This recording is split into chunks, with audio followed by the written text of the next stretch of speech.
Hi, welcome to Talking Text. Our passage is Psalm 23 from verse 3. He restores my soul, and he leads me in paths of righteousness for his name's sake. David says here that God is the restorer of his soul. I wonder if you've ever felt a brokenness. I'm sure you have. Everyone experiences human brokenness through circumstance as life goes by. David says that God is the restorer of my soul. Sometimes we think that time will heal all wounds. It's not true. Jesus alone is the healer of all wounds. And so when we experience brokenness, David says to us that we ought to allow God to be our restorer.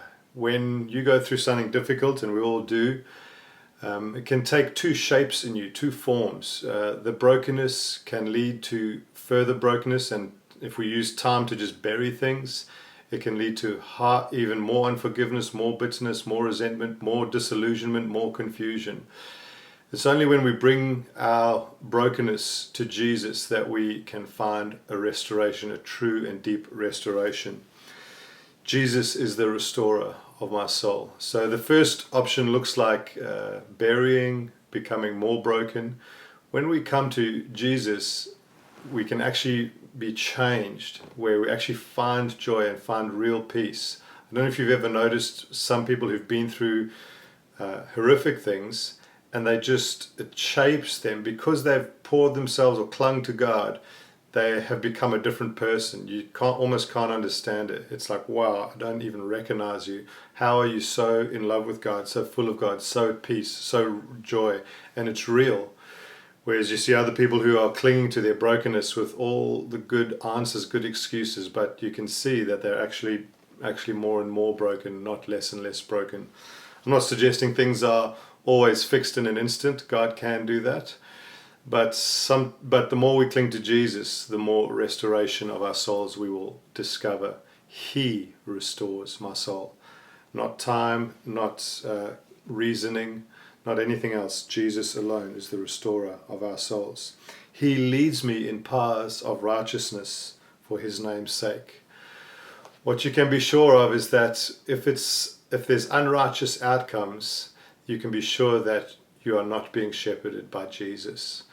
What I mean by that, if what you're doing is leading to more bitterness, more dysfunction, more anger, more resentment, well then you can be certain that Jesus is not leading you, or you are not following your shepherd Jesus. And that's a great little tester that David puts in the psalm. He says, when God leads me, it's in paths of righteousness. I'm just looking at some of the ideas. When God leads us, there's love and joy, not anger and hurt. When God leads us, there's goodness and mercy, not evil and burden. When God leads us, there's forgiveness and unity, not unforgiveness and discord.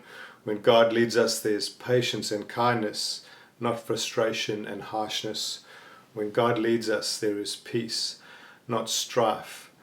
This is by no means easy, but it's possible because it is Jesus himself, who is the restorer of our souls. Do you desire a restored soul? I want to ask you to come to Jesus, not to your own strength, but put your trust in Jesus. He restores my soul, and he leads me into paths of righteousness, peace, and joy. Thanks for letting the text talk.